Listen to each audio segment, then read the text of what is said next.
Please listen carefully.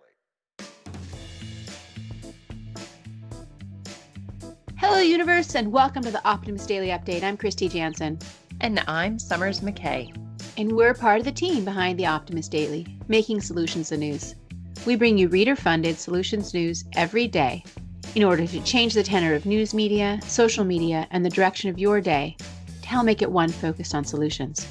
7 days a week, we publish positive news stories written by award-winning journalists and delivered online to your inbox and through our social channels. And also, we are sharing these solutions in a commute-worthy, walk-worthy, home office-worthy, TGIF-worthy podcast. Today is Friday, the 22nd of January, 2021. Hello, Kristy. How are you today, my friend? Hello, Summers. I'm okay, although I feel strangely unprepared for today. For whatever reason, it was really hard for me to get out of bed. My husband had to text me, and that was actually what finally got me up. Somewhere downstairs, he was like, "Are you sleeping in today? What's going on?" And I'm like, "Oh, yeah." Did you decide against work, dog walking, I don't know. I just was like, I kept snoozing. Sometimes you gotta snooze, Sometimes we actually slept in a little bit today too. So 5:30 was our big sleep in. Oh, but you get a whole extra hour or two, right? Yeah, exactly. She's starting to get back on Pacific time. So I know we don't usually talk about social media or memes or anything like that on the Optimist Daily Update. But I have to tell you what has delighted me over the last 24 hours. Okay, what are the memes you're like? Is it Bernie? The Bernie Sanders memes. Bernie memes are hilarious. I know. I can't get enough of them. They are magic. And what I love about it is that it kind of seems like it doesn't matter where you sit in the political experience or what your perspectives were on anything. This guy at the inauguration wearing a puffy coat and a blue mask, like a medical grade mask that he got out of a box, and his fuzzy mittens. And he his home knitted mittens. Yeah, his home knitted mittens, which, by the way, were knitted using a bunch of recycled materials. And yeah. And then he's just sitting there holding just a random manila envelope because he had something else to do too. It's just so perfect. And my husband and I, who, as many of you know, have political disagreements, that is one thing that we could come together and laugh about. And it just reminded me of the value of humor and the value of just taking a beat and getting giggly. And anyway, so the Bernie memes have been my delight for the last 24 hours. And it's kind of a social media reset in a way, right? Yes. It's sort of like, it's so nice to be able to laugh at ourselves a bit. Yeah. And not out of like the dark humor, but rather just sort of a lighter moment. Right. Exactly. Just this very, very silly thing. And, those things like laughter and art and poetry, those are the things that remind us that we're human. I see where you're going here. Do you? I see where you're going. Yeah. And I didn't even know I was headed in this direction when I started. But yes. Let's talk about poetry, Kristy. The headline that we're going to start with, and Kristy and I are sort of sharing this headline because we both were deeply moved. But watching the inauguration, there was a very young, incredibly talented poet. And our headline reads, "Amanda Gorman's words offer the perfect mix of reflection and hope." So if you watched the inauguration, you saw Amanda Gorman, who has received praise for the words she delivered. Not only is she the youngest inaugural poet ever, but her words were deeply moving and incredibly powerful. Amanda Gorman actually spoke at my older children's high school, and my oldest daughter got to see her speak. And so she was personally very moved by the poetry. One of the quotes that we really love at the Optimist Daily from the poem is, "If we merge mercy with might and might with right, then love becomes our legacy." And it's just such a perfect reflection of the past and the future, and exactly what we really love at the Optimist Daily is that measured dose of optimism with the tactical actions that are required. So Just some background on Gorman. She became a youth poet laureate at the age of 16. She hails from Los Angeles, California. Something very interesting is that she also struggled with a speech impediment as a child. And the quote, sort of for her talking through that, is I think there's a real history of orators who've had to struggle a type of imposed voicelessness.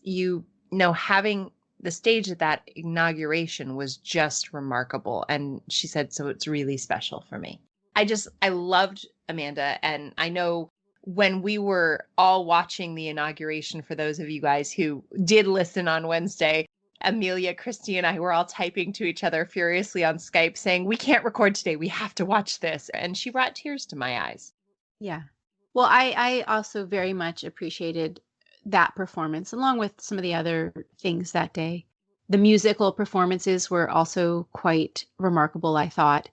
And Gaga was born to sing that song. Yeah, that was pretty amazing. And wearing the dove pin, which was a symbol of peace and resurgence, I feel like, coming back out of dark times.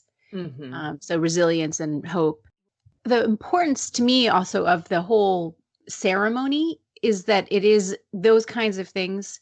It's symbolic, both closure and restart. And that's one of the things that I find so interesting is in these times of transition, it's really important to have those ceremonies. That's why that's why a wedding can be such an important thing, because it's the symbolic start of a couple's life together.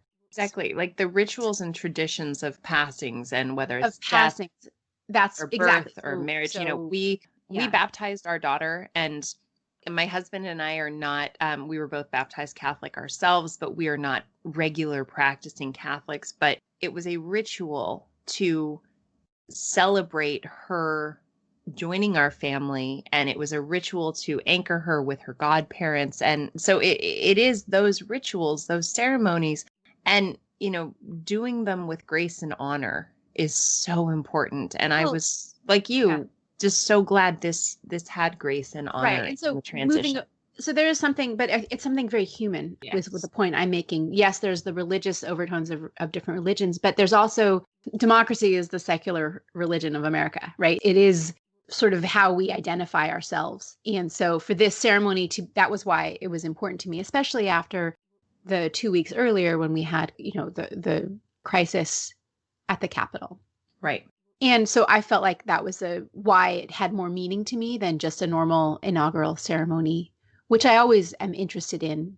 But it's the symbolism which is important. And every single culture, whether it's a small tribe, 10,000 years ago to today in our massive tribe of America, rituals are super important, and they are a time of reinforcing the sort of the sense of belonging and community. And I felt like this one was a really nice one. So I really liked it. And I'm glad that our writers picked up on Amanda Gorman, who, with her poetry and the stirringness of the spoken word, and especially when the fact that she did have a speech impediment, like Joe Biden, who is a stutterer, Maya Angelou, when she was a kid, and I think that Gorman's really takes Maya Angelou as one of her inspirations because she couldn't speak for many years. Right. A lot of times and I know, having lived in other places in the world for extended periods of time without full command of the language, when I'm first there, like when I lived in India and I didn't have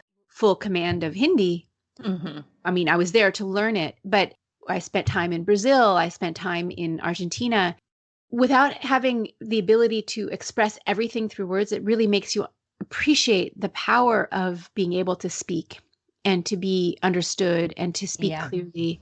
But I feel like so much of us take that for granted if we've never been in a context of having our voices tamped down, whether it's because we have a speech issue, we stutter, or we can't pronounce a particular word, or we're mute for one reason or another, or we just don't understand the language that we're being forced to engage in.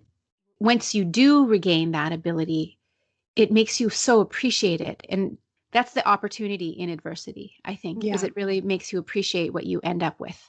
Right. So anyway, I loved this article, and I I am definitely a lover of words, so I really enjoyed listening to that poem, and that was the highlight for me. Well, Word I think at the Optimist Daily, we are absolutely lovers of words, right? That's the stories we create and the stories we know. And like you, Kristy, I've had, I actually grew up with a lisp and had a lot of elocution lessons when I was very little to relieve that lisp. And then had a time in my life where, following a pretty substantial head trauma, actually lost the ability to speak for quite some time. There is nothing more precious than voice to me, and there is nothing more precious than words. You know, people and stories together can create a new era. And that is what we do at the Optimist Daily. We are determined to find those stories that will usher in the next great things in our world. We should just touch on a little bit on another headline that is a story of people doing amazing things. Yeah, let me read this because I feel like words is so important. Being able to speak and have your voice heard is super important, but actions are actually a way we communicate even more. And for me, when I am not in a place where I can actually use words, there's so much communication that can happen through actions and expressions and attitude. And so this next article to me is an example of action. And the headline reads that volunteers just cleaned up over 9,000 pounds of trash from the Tennessee River. And again, this is about coming together. There's a number of volunteers in Tennessee used a 25-foot aluminum workboat to traverse the Tennessee River, and they were able to clear thousands of pounds of waste from its shorelines. This river it's a 652-mile tributary of the Ohio River, and it is one of the most polluted in the United States. All of that waste, it's a blight on nature. It's also harmful for the inhabitants that surround there, plus the ecosystems that need that water to thrive. So over the course of 3 days earlier this month, these volunteers were able to clean up 9,208 pounds of trash. And I just like these stories of people just coming together and working to be the change that they want to see in the world.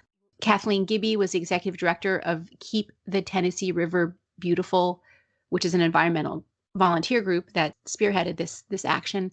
And she was talking about that's how change for our river will happen, through local partners and individuals who are eager about taking ownership to protect and improve their beautiful river community.